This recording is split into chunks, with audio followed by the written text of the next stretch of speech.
নমস্কার প্রিয় দর্শক বন্ধু, আপনাদের সকলকে সম্পূর্ণ অ্যান্ড সোমাস কিচেনে স্বাগত জানাই। তা আজকে আমি আপনাদের জন্য মোচা চিংড়ির একটি রেসিপি নিয়ে এসেছি, যেটা আমি আমার মায়ের কাছ থেকে শিখেছিলাম। তা আজকেই সেই রেসিপিটি আমি আপনাদের কাছে তুলে ধরব। তো তার জন্য এখানে আমি একটা গোটা মোচা নিয়েছিলাম, সেটাকে আমি এইভাবে ছাড়িয়ে নিয়েছি। মোচাটাকে আগে এইভাবে ভালোভাবে ছাড়িয়ে নিতে হবে। তা আমি ভালোভাবে সব কিছু মোচা ছাড়িয়ে নিয়েছি। নিয়ে মোচাগুলোকে আমি এবার এইভাবে কুচো করে নিয়েছি। নিয়ে একটা বাটিতে নিয়ে কিছুটা জল দিয়ে তাতে একটু নুন আর একটু হলুদ দিয়ে এবার মোচাটাকে আমাদের প্রথমেই সামান্য একটু ভাপিয়ে নিতে হবে। তো মোচাটাকে আমরা এইরকম ভাপিয়ে একটু জল ঝরিয়ে নিয়েছি। নিয়ে একটা পাত্রের মধ্যে নিয়ে নিয়েছি। এখানে দুটো মিডিয়াম সাইজ আলু কেটে ছোট ছোট টুকরো করে নিয়েছি, একটা বড় সাইজের টমেটো, দুটো পেঁয়াজ কুচো করে নিয়েছি, কিছুটা ভেজানো ছোলা নিয়েছি, 1 চামচ আদা, 1 চামচ জিরে গুঁড়ো, 1 চামচ রসুন বাটা, আর এখানে কিছুটা আমি 100 গ্রামের মতো চিংড়ি মাছ ছাড়িয়ে নিয়েছি। এবার এই চিংড়ি মাছটাকে আমাদের নুন আর হলুদ মাখিয়ে 5 মিনিট রেখে দেবো। অন্যদিকে গ্যাসের মধ্যে কড়াই বসিয়ে কড়াটা যেই গরম হয়ে যাবে তখনই এখানে কিছুটা তেল দিয়ে দিলাম। দিয়ে সেই চিংড়ি মাছগুলোকে এর মধ্যে ছেড়ে দিলাম। দিয়ে এবার চিংড়ি মাছগুলোকে আমাদের হালকা করে ভেজে তুলে নিতে হবে। খুব লাল করতে হবে না, এরকম হালকা ভেজে আমি চিংড়ি মাছগুলোকে তুলে নিলাম। নিয়ে এবার ওই তেলের মধ্যেই শুকনো লঙ্কা, তেজপাতা আর গোটা জিরে ফোড়ন দিয়ে কিছুটা ফোড়নটা নাড়াচাড়া করে নিয়ে সেই কুচনো পেঁয়াজগুলো আমি এর মধ্যে দিয়ে দেব। সমস্ত পেঁয়াজ দেওয়া হয়ে গেলে এবার এই পেঁয়াজগুলোকে আমাদের একটু ভালো করে ভাজতে হবে।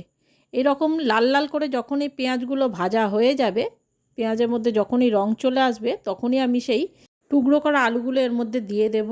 দিয়ে কিছুক্ষণ নাড়াচাড়া করে এই সময় আমি কিছুটা এর মধ্যে নুন দিয়ে দেবো, যাতে আলু আর পেঁয়াজটা খুব সহজেই নরম হয়ে ভাজা হয়ে যায়। তো দিয়ে এখানে আমি একটা চাপা দিয়ে দিলাম, যাতে আলুগুলো সহজেই ভাজা হয়ে নরম হয়ে যায়। তো চাপা খুলে আবার কিছুটা এখানে নাড়াচাড়া করে নিয়ে আমি সেই টমেটোর টুকরোগুলো এর মধ্যে দিয়ে দেব। দিয়ে আবার আলু পেঁয়াজের সঙ্গে টমেটোর টুকরোগুলো ভালো করে এইভাবে নাড়াচাড়া করে যখনই টমেটোটা এরকম নরম হয়ে যাবে তখনই সেই আদা রসুন বাটা আর জিরে গুঁড়ো আর 1 চামচ হলুদ গুঁড়ো, 1 চামচ লঙ্কা গুঁড়ো দিয়ে কিছুটা জল দিয়ে দেবো, যাতে মশলাগুলো পুড়ে না যায়।